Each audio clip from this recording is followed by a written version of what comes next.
है। जब डायल 100 हुआ करती थी, वही डायल 100 एक रिंग पे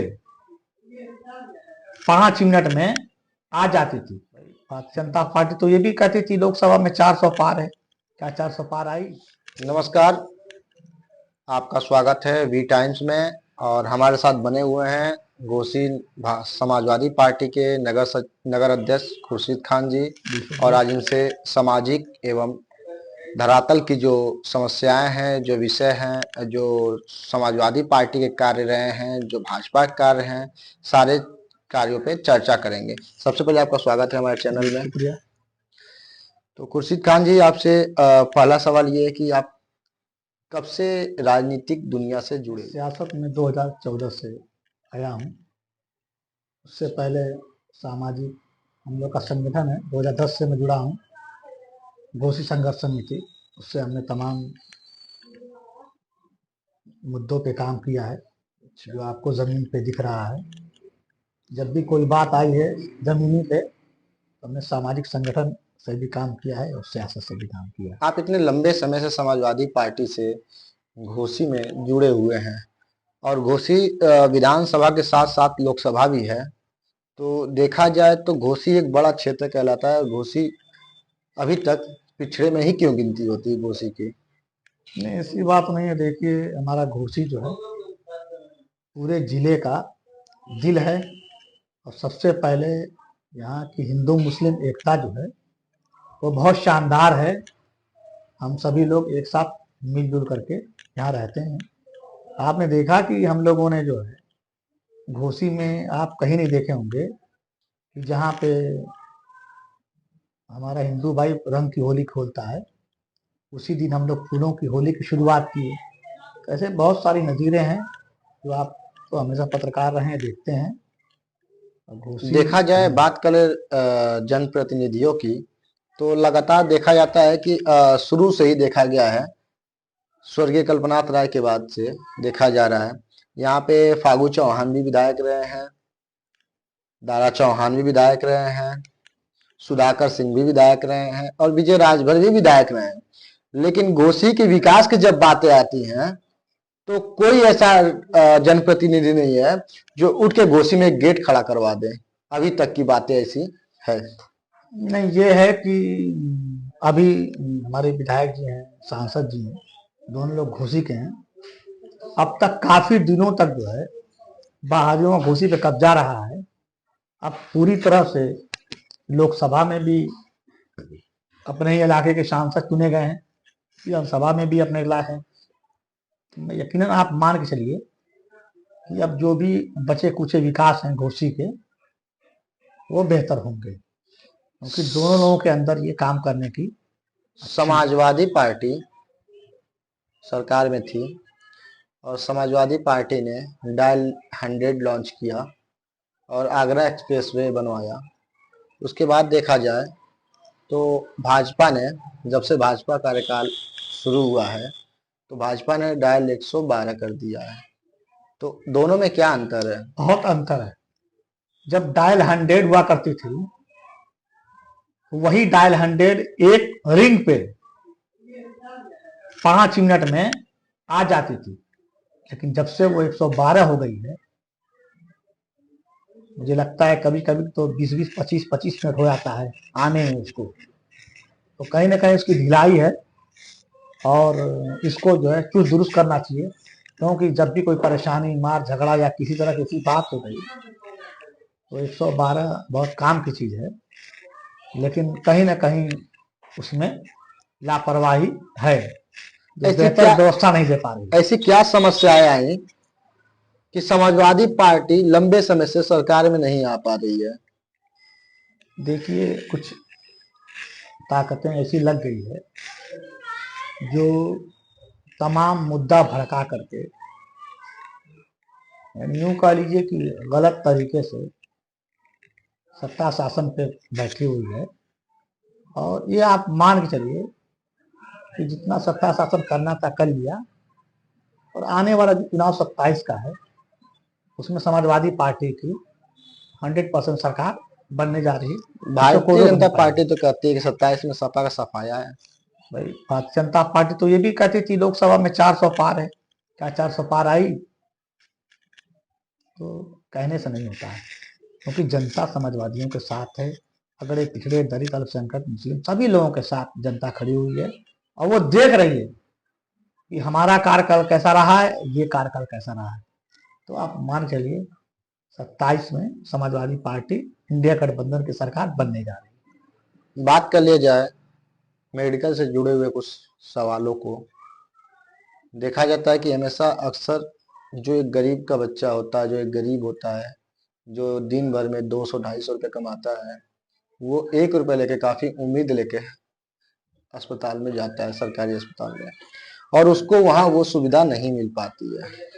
तो उसकी मजबूरी ये होती है कि वो अपना घर बेच दे, घर गिरवी रख दे, खेत गिरवी रख दे, अपने गहने गिरवी रखवा कर, अपने परिवार वालों के गहने गिरवी रखवा कर उसको इलाज कराने के लिए मजबूरन उसको इलाज कराना जरूरी होता है।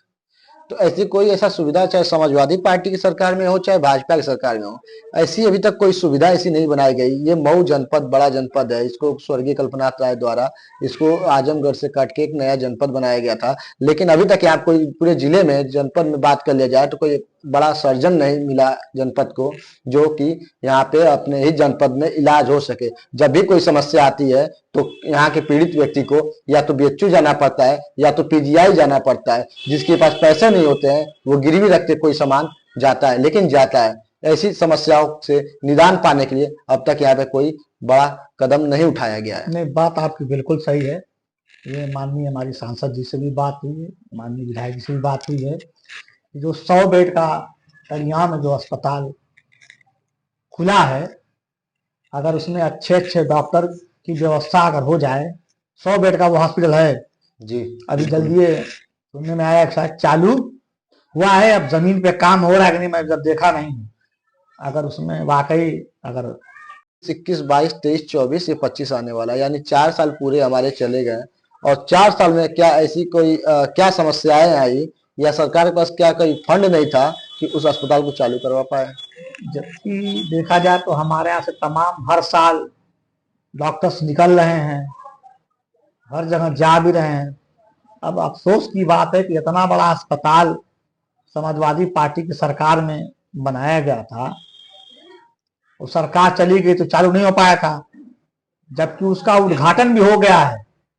लेकिन पता नहीं क्या वजह है कि उसमें अभी तक कोई ढंग के डॉक्टर नहीं आए हैं। लेकिन ये चीज हमने कई बार इस चीज को ध्यान में रखा है कि इसके लिए हम लोग सांसद जी विधायक जी से कहेंगे कि यहाँ कुछ अच्छे डॉक्टर की व्यवस्था हो जाए, ताकि हमारा इलाका गरीब है, बुनकर हैं, किसान हैं, जो गरीब तबके के ज्यादा हैं, जो दिल्ली बॉम्बे नहीं जा सकते हैं, उनका बेहतर ढंग से यहाँ पे इलाज हो सके। घोसी लोकसभा सांसद जी की बात कर लिया जाए या घोसी विधानसभा के विधायक जी की बात कर लिया जाए, तो अभी हाल ही में एक व्यक्ति अपनी पत्नी की लाश को ठेले पे लेकर नगरा से यानी 40 किलोमीटर दूरी से दूरी तय करके अपने घर लेकर आया। उस दौरान कोई एम्बुलेंस या कोई सेवा उसको नहीं प्राप्त हुआ, न ही किसी अधिकारी ने देखा, न ही सत्ता पक्ष के किसी नेता या समाज सेवी ने नहीं देखा। लेकिन बात कर लिया जाए जनपद मऊ की, मऊ जनपद में हमारे सांसद जी जो हैं वो मऊ जनपद के यानी घोसी लोकसभा के वो प्रथम नागरिक कहलाते हैं। सांसद जी को जब मैंने फोन किया, सांसद जी ने मेरा फोन काट के सांसद जी ने उसमें मैसेज किया, आई कॉल यू बैक। ठीक है, उसके बाद सांसद जी को मैंने अवगत भी कराया मैसेज में कि ये समस्या है, फिर सांसद जी का कोई प्रतिक्रिया नहीं आया। जब व्यक्ति की वीडियो मैंने वायरल किया और तमाम जिले के सभी पत्रकारों ने जब वायरल किया, उसके बाद सांसद जी के प्रतिनिधि आते हैं और एक लिफाफा देते हैं पैसे का और फोटो खिंचवा के जाते हैं। क्या सांसद जी उस दिन अगर जाग गए होते तो क्या वो व्यक्ति ठेले से ला पाता अपनी पत्नी की लाश को, और ऐसी शर्मिंदा करने वाली तस्वीर अपने जिले को बदनाम नहीं करती। इस पे क्या कहना चाहेंगे। देखिए यार, तो खैर बहुत बड़ी बात है ये स्वास्थ्य विभाग की लापरवाही कर लीजिए या सरकार की लापरवाही कर लीजिए, लेकिन जब आप ही के थ्रू या किसी के थ्रू जब माननीय राजू राय जी को पता चली, उसमें तुरंत जो है एक प्रतिनिधिमंडल आया था। इत्तेफाक से मैं उस दिन गोरखपुर था, तो प्रतिनिधिमंडल गया, उनकी मदद भी किए और बहुत सारे मदद का वादा भी करके आए हैं कि करेंगे। तो देखिए ये लापरवाही सरकार की है और सरकार में रहे हुए अधिकारियों की है। वरना आज स्वास्थ्य भी हमारा एकदम चरमरा गया है। आप अभी दवा लेने हॉस्पिटल में जाइए, दवा आपको नहीं मिलती है, लेकिन आप जैसे हमारे लोग जाएंगे तभी हमको दवा वहां मिलेगी, वरना अन्य लोगों को दवाएं नहीं दे रहे हैं, सीधे वो पर्चा लिख दे रहे हैं और कहते हैं जाइए फलां मेडिकल स्टोर से ये दवाएं ले लीजिए। ये बहुत निंदनीय है। अब बात कर लीजिए धरातल की। देखा जाता है कि भाजपा कहती है कि समाजवादी पार्टी के बाद जब भाजपा शासन में आई तो महिला सुरक्षा बढ़ गई, मिशन शक्ति के तहत महिला सुरक्षा बढ़ गई, गरीबों को आवास दिया गया है, गरीबों को राशन दिया जाता है। इसमें क्या सच्चाई है और इसको कैसे आप देखते हैं? भाई देखिए, गरीबों को राशन दिया जा रहा है, नो डाउट दिया तो जा रहा है राशन, लेकिन जब हमारी गैस 500 रुपये की थी तो हम 950 रुपया 1000 रुपया हम गैस का भी तो दे रहे हैं। तो एक तरफ से हम दे रहे हैं तो दूसरी तरफ से तो हमारा चला भी तो जा रहा है। देखा जाए तो जो राशन मिल रहा है तो उससे ज्यादा का तो हम गैस खरीद ले रहे हैं, तो कहीं ना कहीं हमारा उससे नुकसान है। बल्कि हम तो यही कहेंगे कि गरीबों को राशन भी दिया जाए तो बेहतर है, और उनको पढ़ने के लिए गरीब बच्चों को अच्छी शिक्षा की व्यवस्था कराई जाए और बेहतर स्वास्थ्य व्यवस्था। देखिए, स्वास्थ्य शिक्षा अगर बेहतर है तो मैं समझता हूं कि उससे बेहतर कुछ नहीं, क्योंकि वो सीधे गरीब तक पहुंचता है। और आज सबसे बड़ी हमारे इलाके की सबसे बड़ी दिक्कत है कि हर परिवार में एक कमाने वाला है और 5-7 खाने वाले हैं। तो गरीबी व्यवस्था हम लोगों की बहुत डाउन है। इसके लिए हमें स्वास्थ्य शिक्षा बेहतर व्यवस्था हो। अब आप बताइए कि बीएससी जो कर रहा है वो एक सेमेस्टर में 2 बार एग्जाम हो रहा है, first second third fourth fifth 6 करके, यानी 6 बार वो एग्जाम दे रहा है बीएससी का, 6 बार प्रैक्टिकल दे रहा है। अब बताइए गार्जियन का कितना धनुगाई हो रही है। तो सरकार को कहीं ना कहीं इस पे भी लगानी चाहिए कि वो जो बेहतर था 3 साल वाला था उसमें गार्जियंस का पैसा कम लगता था। रोजगार की बात कर लिया जाए तो देखा जाता है कि सरकारी संस्थाओं से जो लोग जुड़े हुए रहते हैं, जिनकी सैलरी 40,000 है, उनकी बढ़ाकर समय के हिसाब से 50,000 कर दी जा रही है, 60,000 की कर दी जा रही है। लेकिन जो निचले तबके के जो लोग हैं, जो ठेला चलाते हैं, मजदूरी करते हैं, इन लोग की जो तनख्वाह है आज भी 250-300 के बीच में है। ऐसा क्यों? हालांकि सही पूछिए तो बीच में सरकार की तरफ से सभी श्रमिकों का श्रमिक कार्ड बन रहा था।